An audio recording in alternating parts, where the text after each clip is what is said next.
Welcome back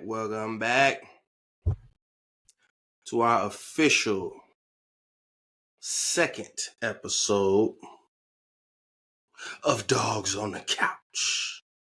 Okay, and you know who we represent? All of the individuals whom they claim should not have an opinion. Okay? They don't care about your high school playing days. They don't care about your beer drinking self sitting on the couch thinking that you know something about sports. We watching, so we allowed to have an opinion too. Whether you like it or not. We allowed to have an opinion, okay? This beer belly got an opinion. Okay? Much sports as we done watched, we might know a thing or two. And even if we don't, who cares? Makes for great content. All right, so few different things to discuss. Let's dive right into the major ones. Pause. Team USA. They just finished playing a final practice game or whatever, if you will, ahead of the Olympics. You know, this 2024 Olympics. I believe they in Paris this year. So they just finished playing their last, little practice, tune-up, warm-up game or whatever you want to call it against South Sudan. Okay, it's who they were playing against. South Sudan. If you didn't know that South Sudan had an Olympic basketball team, there's a lot of people that didn't know that. I don't even think the men's basketball team knew that South Sudan had an Olympic basketball team. Okay? But they do. All right. And the team that they have, man, at some point throughout the game, I believe they was up by 22 points, somewhere around there, somewhere around that range. Now, all that being said, Team USA, the men's, did end up pulling out the win. Thanks to, let me get this correct, because a lot of people, a lot of analysts, they're gonna skip over this. Okay, but here on Dawgs on the Couch, we make sure we cover all aspects of the game, not just the popular hot takes, hot topics. Okay, so the USA ended up pulling out a 1-point win, the men's basketball team, that is, thanks to, first and foremost, Drew Holiday.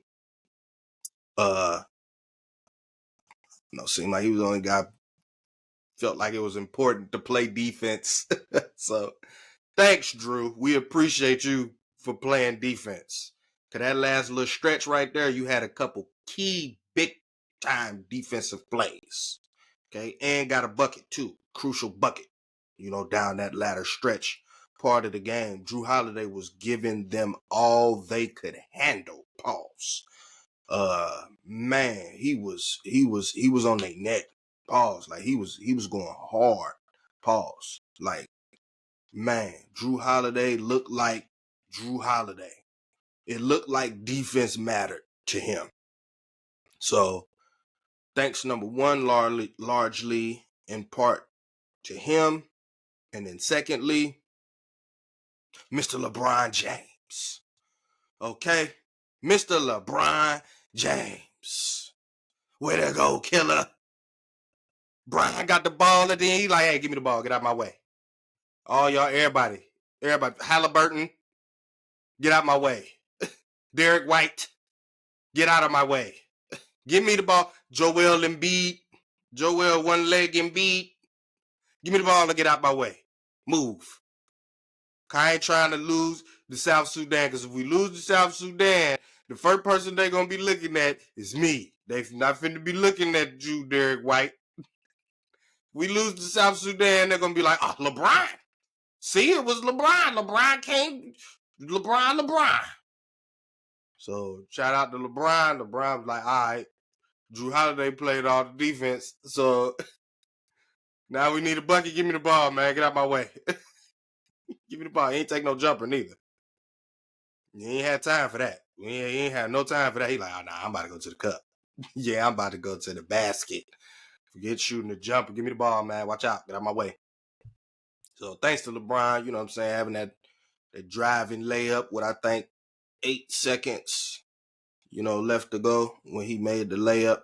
I will add even more context. We still got lucky.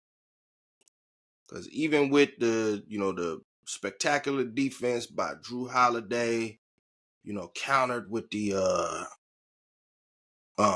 great drive to the basket and layup by LeBron, South Sudan still had, I want to say, 2 good opportunities at scoring the basket at the very end of the game with them last 8 seconds. My boy Carl Lee Jones, that is not the correct enunciation of his name. But, when me and my brother was watching the game, it sounded like Carl E. Jones. So we were just making fun, like we poking fun at it. So we call him, his name on Dawgs on the Couch is Carl E. Jones. That's what we gonna call him. Okay. His name is Carl E. Jones.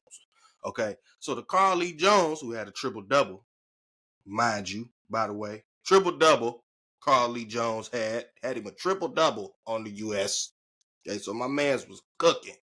He wasn't taking no prisoners. Carl E. Jones was about his business. Okay? And anybody who was in his way, you're about to get a bucket or a dish or something. My man's had a trip dub. And I was telling my brother at the time, I'm like, man, look here. I'm like, last thing you want is this game to come down to one last possession and Carl Lee Jones got the ball. I'm like, man, we might be in trouble. And lo and behold, that's precisely what it came down to. The last possession and Carl Lee Jones got the ball. Man, please. He took, I believe it was Anthony Davis, off the dribble, got past him, and then he just kind of missed. In my opinion, he should have shot a floater, but he shot more of a traditional jump shot while running. So the running floater, in my opinion, would have been a better attempt at the basket, but he kind of just shot a running regular jump shot. And, it ended up not going in. And I think they had another scramble shot at the end that didn't go in. And Team USA survives. That's what we'll call it. We'll say they survived. They didn't necessarily, quote unquote, win that game. They survived. They escaped with a win is kind of what happened. So brings up a lot of concerns. That's what all the show's been talking about. A lot of concerns. Are you concerned about the USA? And, does this bring up worries, et cetera, et cetera? Well, number one, it should. That's for starters. It should. No matter how high your confidence level is, when you see something like that, it's concerning. At the very least, it's concerning. Okay. So there's a couple things that, in my opinion, are shining through when you take a look at this situation that just happened with the South Sudan. So, a couple of the things that I would like to bring up and mention. For starters, this is what we get for doing stuff like taking Kawhi off of the team and replacing him with Derek White. Now, this is no shot to Derek White. For truth be told, Derek White didn't really do anything in the game to hurt Team USA. It wasn't like he was out there stinking it up. In fact, don't recall a lot of him being out there anyway. So if he's not really out there playing, what are you on the team for? Why are you on the team? If you can't put him out there, If he can't go out there and play, why he on the team? If he just sitting on the bench. Because we're going to get to some stuff later where they were talking about, oh, for the USA team, well, we shouldn't be picking people just for them to sit on the bench so it look good and blah, blah, blah, and all this other stuff. We'll get to that later. Okay, no shot to Derek White, but in these lulls throughout the game, not to mention that the 3-point shooting was, terrible for us to start off the game. That's how South Sudan got out to a big lead like that. If you ask me, it brought out and it showed you, number one, the lack of firepower, and number two, lack of personnel. Okay? So, firepower. When I say firepower, what do I mean by that? I mean a bucket getter. That's what I mean, a bucket getter. A guy that you just put the ball in their hands and it's a bucket. Just flat out. Can't guard that man one-on-one. Sounds a lot like Kyrie Irving to me. Okay? But for political reasons, just like Jaylen Brown, he was left off of the USA basketball team. Yeah. So, I'm sorry, but if you insert Kyrie Irving, he finna cross over everybody on the South Sudan. He finna do left-hand layups, right-hand layups. It's finna be crazy. So when you get in this lull where the threes ain't falling and you just need a basket to kind of get it going, hey, man, get a ball to Kyrie and just watch out. He'll reel off about 6 straight points just by himself. Like, you don't even got to run no plays or nothing. Like, you just let him kind of get out there, and once he start cooking, other team going to have to call a timeout. Now they got to switch it up to see what's going on. One of the other players that I felt like was snubbed and left, Ja Morant. This USA team could have used the Ja Morant going up against the Sudan. That's another guy you just kind of put the ball in his hands. He's so electrifying. You bound to get a couple buckets, okay? And not only that, the way he attacks the basket, like he just don't care about his own life. He going down there to dunk on whoever. It seemed like if his mama was under the basket, he'd dunk on her too. Okay, break his arm trying to dunk on somebody. Like, that's how he attacks the basket. Okay, so you missed him. And then, most importantly, the number one biggest snub, in my opinion, Jaylen Brown. Jaylen Brown. Okay, because for all these slew-footed characters I seen out there playing half lackluster defense, I don't really feel like playing defense today. Joel Embiid. I don't really know if I feel like playing defense today. Devin Booker.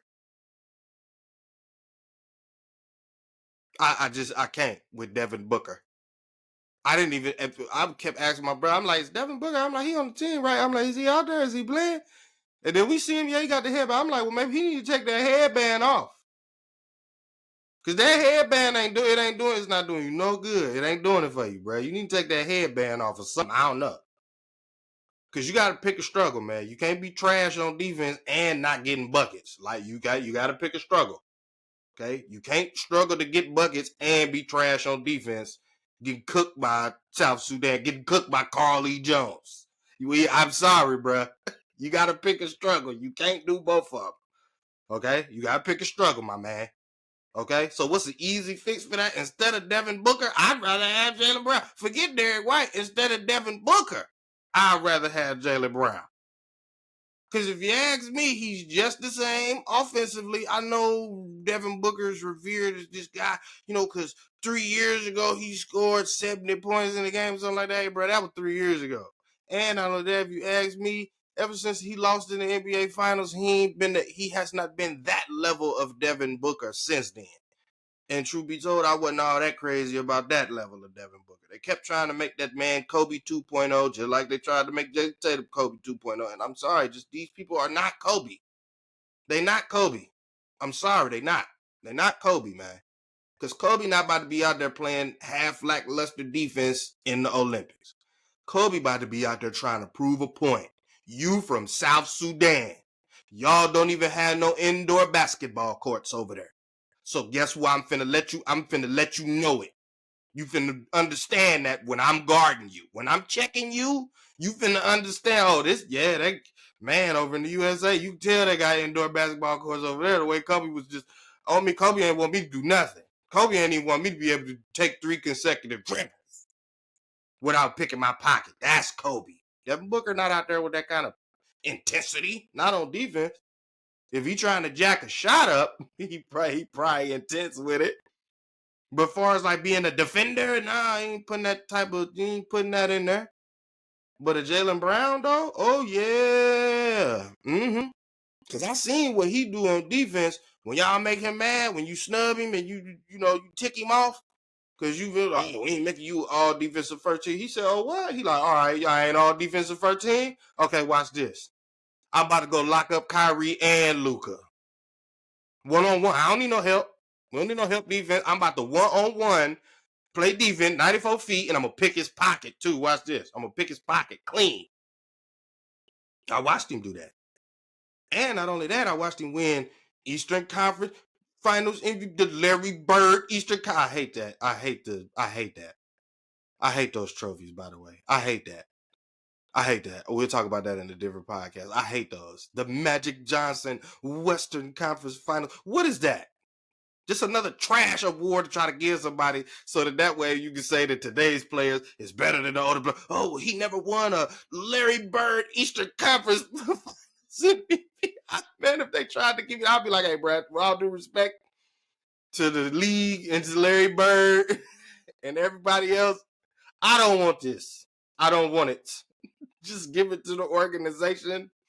They could put it in their little ring of honor or whatever, but I don't want no Larry Bird Eastern Conference Finals MVP trophy. I don't want that. Just give me the NBA Finals MVP. Just give me that one, because that's the one. That's the real one. That's the one that has existed. You just adding this new, just like you added Summer League championship rings. Like, man, if you don't get out of here, nobody should be getting a ring for winning the Summer League. I'm sorry. You get a ring and then you don't even be in the NBA. You just won the Summer League championship. Oh, we about to get a ring. And then you're not even suiting up in the NBA.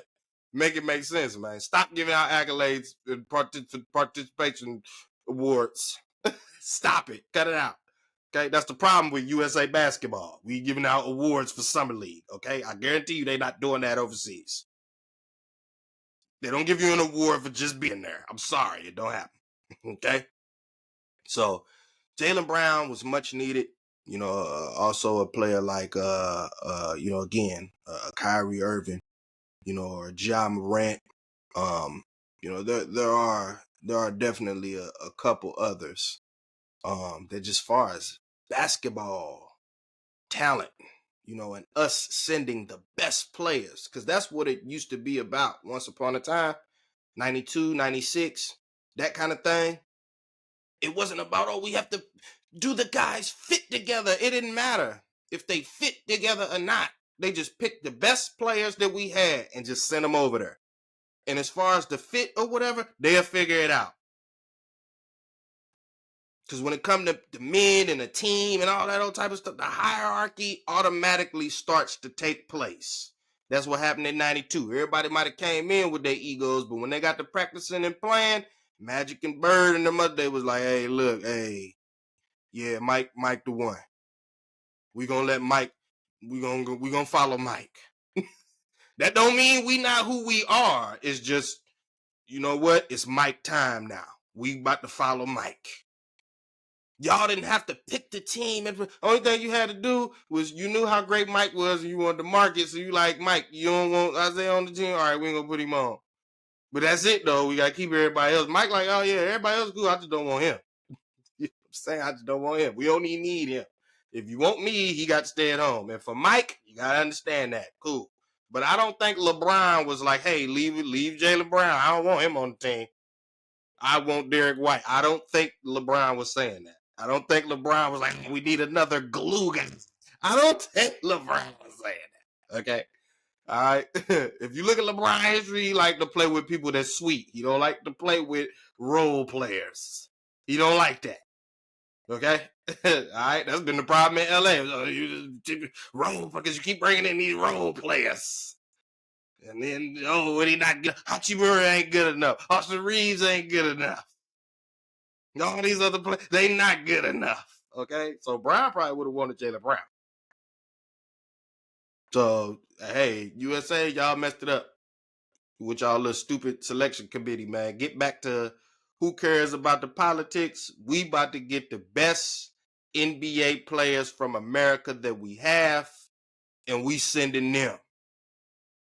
They can figure the chemistry out or whatever, what have you. Because I'm pretty sure if it's 15 on the roster, if 12 of the guys is getting along and the other 3 is on some quirky whatever, I'm pretty sure that the 12 guys will find a way to weed those other 3 guys out. And they'll be the ones just sitting at the end of the bench, not ever getting no playing time. And nobody gonna care. And then when the story come next year, your butt won't be on the team. Easy peasy, problem solved. So USA basketball, y'all on notice. You on the clock. You better win gold, because if you don't, I think we need to fire the committee. Get a new committee. Hey, Grant Hill, you gotta go, bruh. You and them felines. And I ain't talking about it like that, because I actually own the Grant Hill 1s and the Grant Hill 2s. Love those shoes. Dopest pair of felines ever. But Grant Hill, as far as your USA Olympic selection skills, you and them felines gotta go, buddy. They gotta get up out of here if we don't win gold. Okay? Especially if we end up losing somebody like South Sudan, because they in our group. Okay? So USA, get it together. Oh, and last but not least, in the same breath of giving the foreign players, they're more talented, et cetera, they're more talented.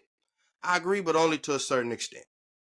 Okay? I believe they possess similar talents as previous foreign teams. Because there are a ton of notable foreign players.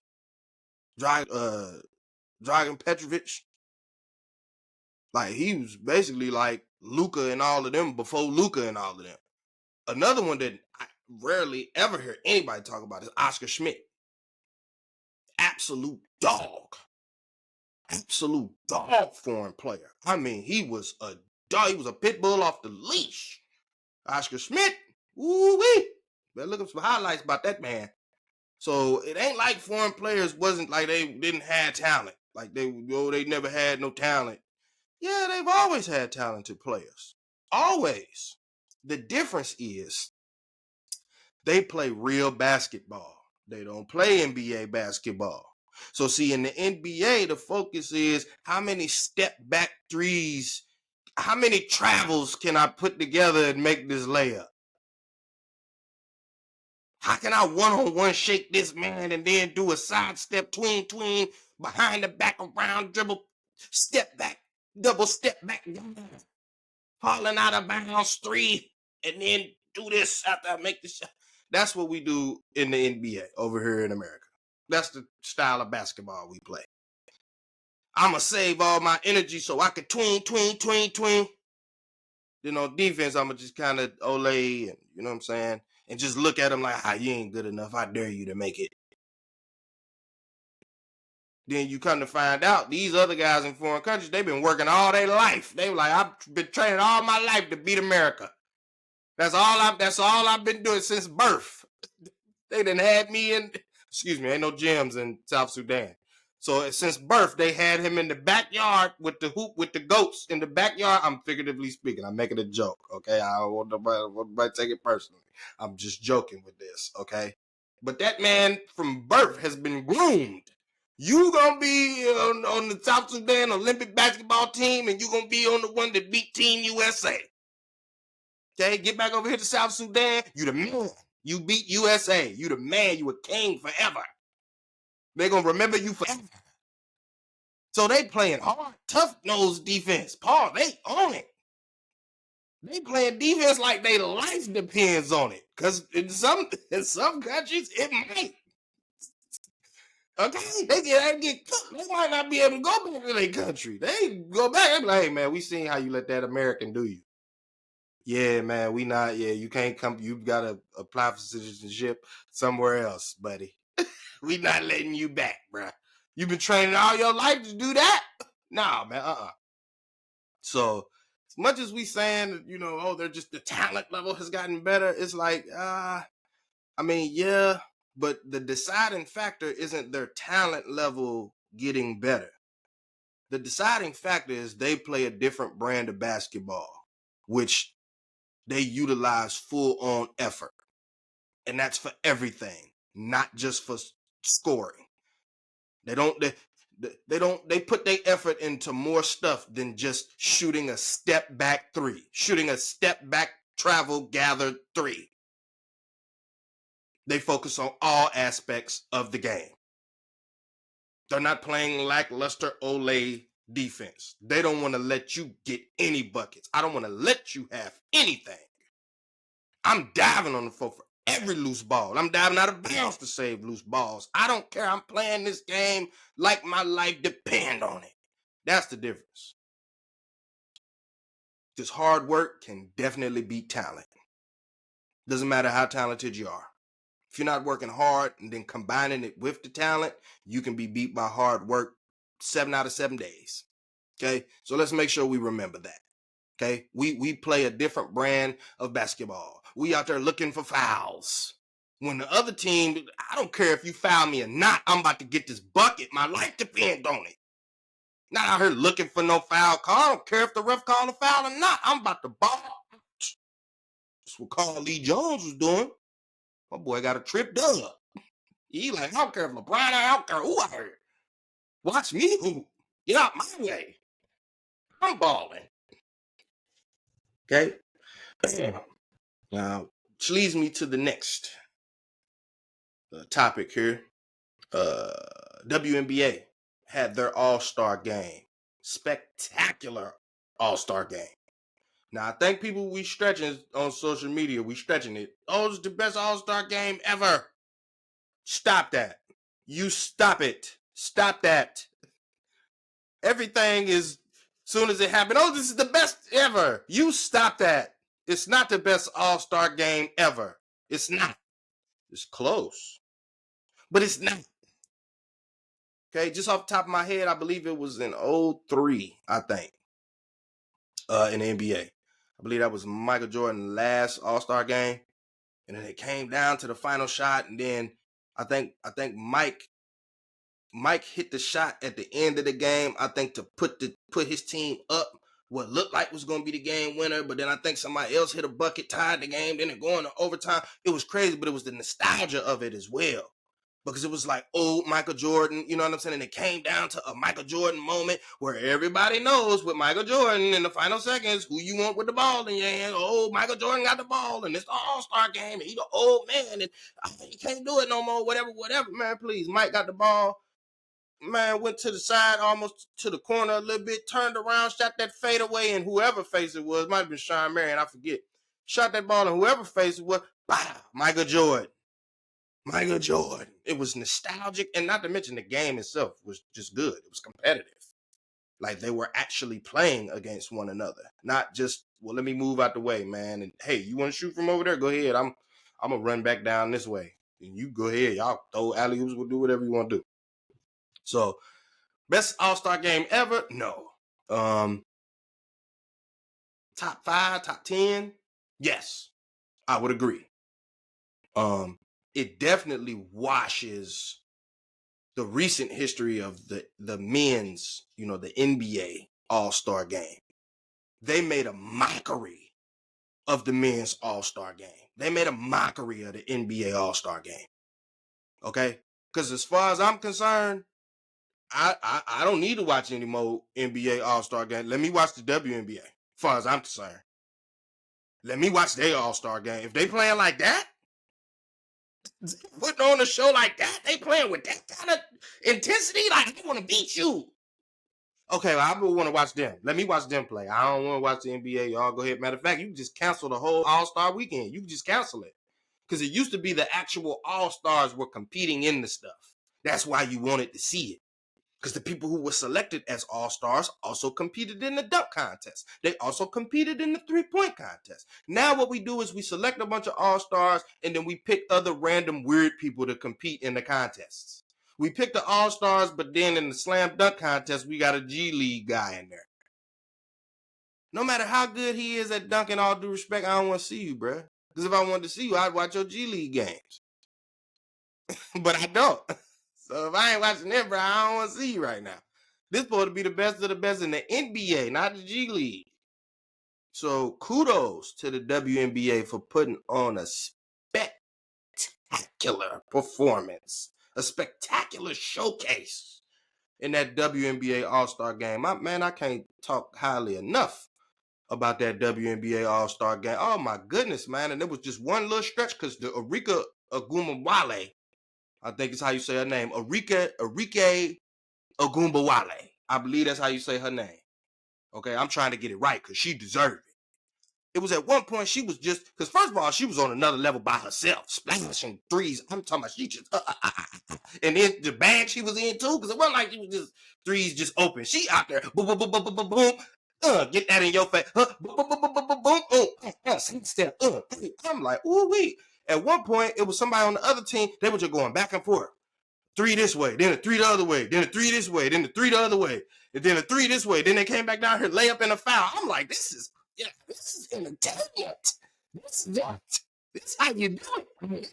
Yeah, y'all watching? Is y'all looking? LeBron, y'all looking at this? Y'all see this? Okay, because the Enrique right now, I'd rather watch her than the Detroit Pistons play a basketball game. I don't want to see them. Let me watch Enrique. Let me watch her. I just watch her do some shoot around drills. Did to watch the Pistons or to watch the NBA All-Star game. Nah, I'm cool. I'll just watch Enrique do her drills. Let me watch that. It's more exciting. Let me watch that. However, here's the downer for the WNBA All-Star game. So they did a format of the USA selects against the WNBA All-Stars. Basically, the women that didn't get selected for the USA team. Now, there were talking heads, one of them being Andrea Carter, who be on ESPN. I think Monica McNutt was in on this as well. They was trying to sell this dream when everybody like, okay, man, hey, why you don't put Caitlin Clark and Angel Reese on the women's basketball team? Y'all trying to grow the game, right? But when the NBA was trying to grow the game, they were like, all right, hey, we about to take Michael Jordan and we sending that man overseas. Okay, we taking Michael Jordan, we taking Charles Barkley, Hakeem, we taking all the sweet people and we sending them overseas. All the marketable people, we taking them and we sending them overseas. Go over there and market this game so we can grow the game. So that's what we was looking at. We like, why you ain't sending Caitlin Clark and Angel Reese over there? You always complaining about how the WNBA ain't got enough exposure and blah, blah, blah, blah, blah, blah, blah, blah, blah. Send them over there. So the Monica McNutts and Andrea Carters of the world, they're like, oh no, I'm pretty sure that the Olympic staff, it's all about basketball. And when you're just looking at just the basketball aspect of it, you want to build the basketball team and it's all about basketball. And if you look at the numbers, their basketball numbers don't equate to the numbers of the ones who did get selected and all this hodgepodge or whatever. That wasn't focusing on the main point that we were saying. Is like, hey, look, we know politics go into this. Like, why not politically pick Caitlin Clark and Angel Reese just to grow the game? Like, the game will grow. Now, instead of little girls just in the USA getting a chance to see them and want to be like them, the little girls overseas get a chance to see them and want to be like them. You're growing the WNBA. Y'all told us it was about basketball, the best of the best basketball players, and continuity and building a team. You want the continuity. Players that get along with each other and all this other trash. That's what you said. So that's what made, you felt like that's what made the best team and why Caitlin Clark and Angel Reese didn't deserve to be on the team. But you put Diana Taurasi, dinosaur self, on the team. Make it make sense. Anyway, because it doesn't. Anyway, the big slap in the face for all the people who had that opinion, lo and behold, the WNBA All-Stars beat the USA Select team. They beat them. Who were some notable big names that was on that WNBA All-Stars team that beat y'all? Enrique, who came out and said herself that it was a political reason why y'all wasn't even checking for her. to be on the USA team. So she went out there, dropped a 34 piece, 32, 34 WNBA All-Star Game record on y'all head. But you told me basketball-wise, she wasn't the best, she wasn't for the team. Basketball-wise. Because we supposed to be picking the best basketball player. Basketball-wise, she wasn't on the team. That's crap. It's political. And even she said it herself. She kept using the term the vibe, the vibe, the vibe. That means political. Angel Reese, double-double. And she going up against Asia Wilson, who the Carter and the McNutt and all of them, the best player in women's basketball. Angel Reese got a double-double on her. So if she could get a double-double on the best women's basketball player, why she can't get a double-double against the women who playing overseas? Why she can't do that against them? Oh, that's right. She can. You just got to put her on the team. Yeah, she can. You just got to put her on the team. Meanwhile, you got people like Alyssa Thomas. I didn't even notice her in the WNBA All-Star Game. I don't even know what she did. I didn't notice her. Yeah, I didn't notice her. I noticed Breanna Stewart. She was hooping. Stewie was hooping. Asia Wilson too. But Alyssa Thomas, I didn't notice you. So if you asking me, they can take you off the team, put Angel Reese on there. At least I know Angel Reese good for a double-double. She a walking double-double. Okay? Even if she is rebounding her own shots. Okay? All right? When she throw it up there, somebody else got a chance to rebound it. If you don't get it and she do, hey, that's your fault. Caitlin Clark, 10 dimes. So even if she ain't out there just be scoring, she can just be dishing the rock to your best scorers. She ain't even got to be out there to shoot these logo threes. She could just be electrifying by dishing the rock to all the great scorers. She could just handle it like that. Didn't want to put her on the team. But y'all said it was basketball reasons. That's cap. Because the people that you just left off, the ladies that you just left off for quote-unquote basketball reasons and team and all this other stuff, they just beat your USA select team. So if they aren't the best basketball players and they don't have the proper camaraderie, meaning togetherness, they don't know how to click and play together, how was they able to put it together to beat the USA select team, who's supposed to be a combination of the best basketball players and the best continuity? How'd you get beat? And mainly by people that you left off the team. How'd you get beat by them? You're going to have to explain that one. Because y'all knew so much before about why it was okay to leave them off of the team. When we was just speaking strictly on growing the WNBA. We're not saying that, oh, well, they're so much better than the other women's basketball players who were selected. That wasn't the case. That wasn't what we were saying. We just saying as far as like marketing and growing the game, if I got two players that are pretty much equal, but one of them has a cachet to help market and grow the game, all right, well, I'm going to pick her. Because I'm not losing anything. I'm gaining something. I'm gaining the growth of the game while not losing talent as far as basketball is concerned. So WNBA, USA, and Women's USA basketball, y'all dropped the ball big time. Like, you got to hold that L because that is absolutely crazy. Y'all got to hold that L on that one. So again, I say same thing that I said for the men's in closing. USA women's basketball, if you don't bring home the gold, there's some things we need to speak about. All right, till next time, this is your host, Dawgs of the Couch, episode 2, Dawgs on the Couch, episode 2 coming to a close. Signing off. See you guys next time.